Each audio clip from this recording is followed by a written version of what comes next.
Howdy YouTube, ZIpdisk here. Been a while. Quick explanation for why I haven't been on. I've been lazy. Simple.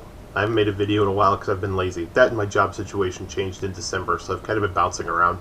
Not exactly sure where I'm going to be from day to day. Things are starting to settle down though, so I decided it's time to get back to video making. And today's video is a recent acquisition of mine, being G2 Skyjack, who I'm going to compare to recent universe Skyfall. I'll get to why they changed the name in a little bit. For now, though, let's focus on this figure. I got him off eBay recently for $1.99 plus $5 shipping and handling, and he came complete with his original packaging. He was actually in there. This bubble was cut, but he was in there, and the missiles were still totally sealed like they should be. I managed to break him within 3 minutes of getting him, which was mostly because of my giant ham fists of stupidity. I managed to snap one of the things that holds one of his arms in place in vehicle mode. In robot mode, his arm still holds in place perfectly fine, but in vehicle mode, not so much. He is a little black with flame deco, F-117, although it says FB-117 on it, which means fighter bomber, but he's just a fighter, because, well, actually it was a bomber too. You might recall this as the stealth fighter from the first Gulf War, also known as the wobbly goblin because of its because it's so computer controlled, mainly because if it's not, it wobbles all over the place and has stability issues because of its strange shape. I'm not sure how much these things are still in use anymore, especially with things like the F-22 and the soon-to-be-released F-35. Vehicle mode is fairly coherent. He's got nice little landing gear that you could flip down from his legs and his nose. So you can display him in vehicle mode very easily, and I like that because I like Decepticon jets, as you may or may not know. The only problem I really have with the vehicle mode is that his missile launcher slash arm just sort of hangs up there on the back, and you really can't do much with it except push it down, and then it looks goofy too. You can put the missile in it, but that just looks silly.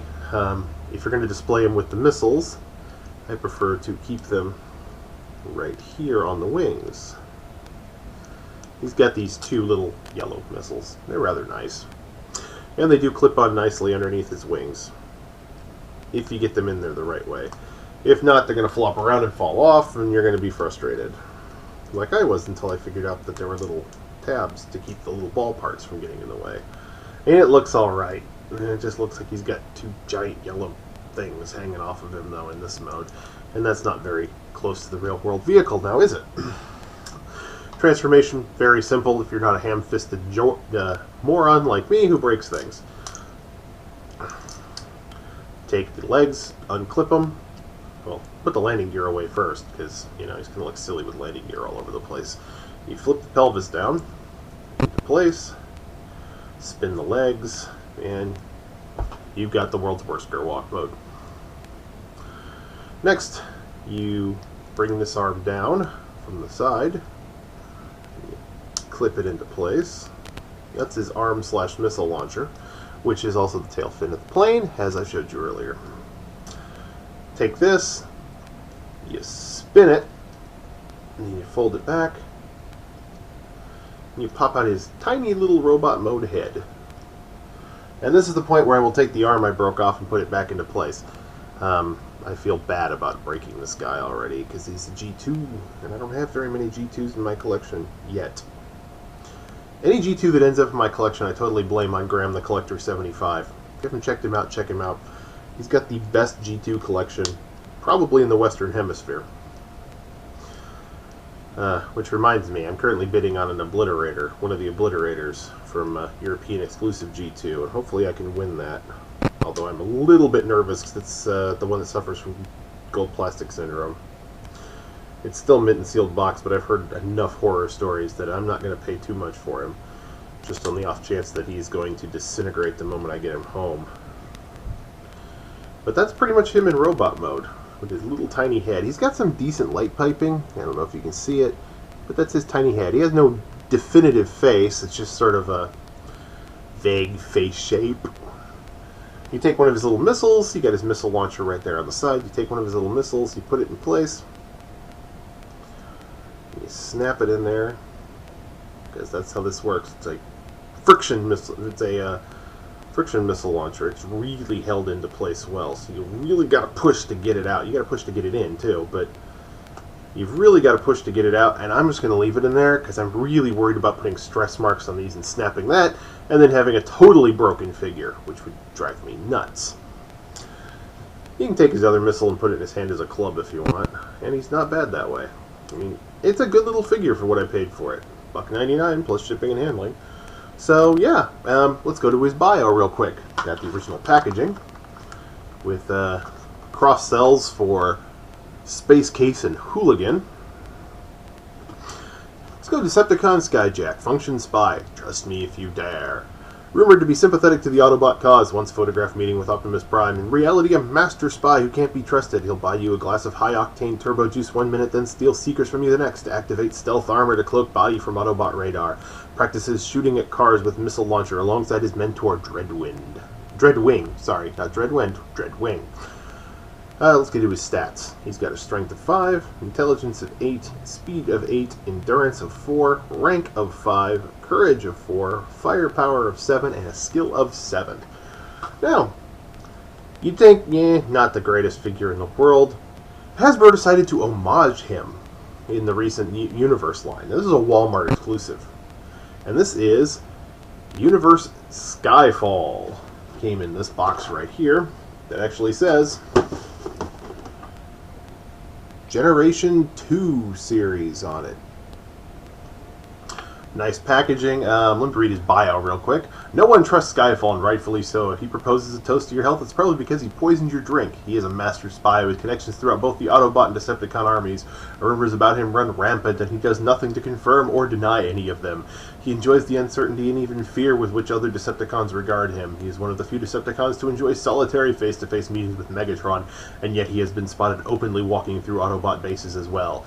His stats are exactly the same as they were in G2. The repaint is Silverbolt. Nice figure. One thing I do like about this gun he comes with is it's kind of a subtle homage to the original form, even though I don't think it was intended that way, since this is the second repaint. The original was Silverbolt, then they did one that was Darkwind, Dreadwing, whatever you want to call it, which was the homage to the Power Master. And you got this guy. And his weapon looks a bit like the tail fins on the original missile launcher. Yeah, this missile fires. Yay, firing missiles.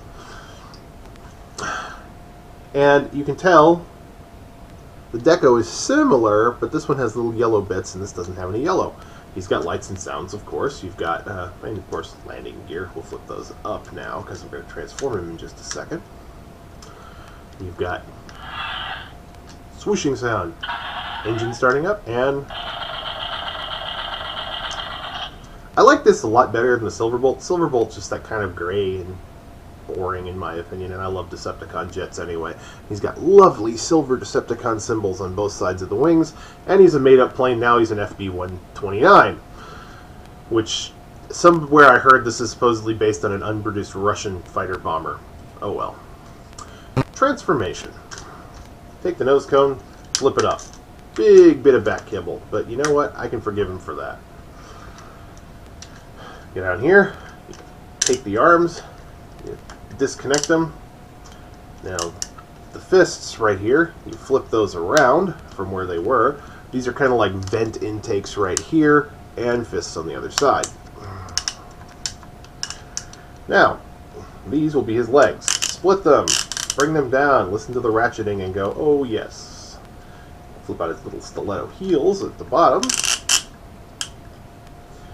Yes, he's got high heels. He is manly enough to wear the heels.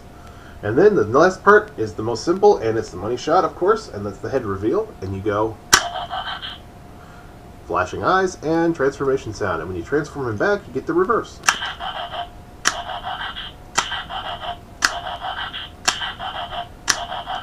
Sorry, I could do that all day. I love that sound.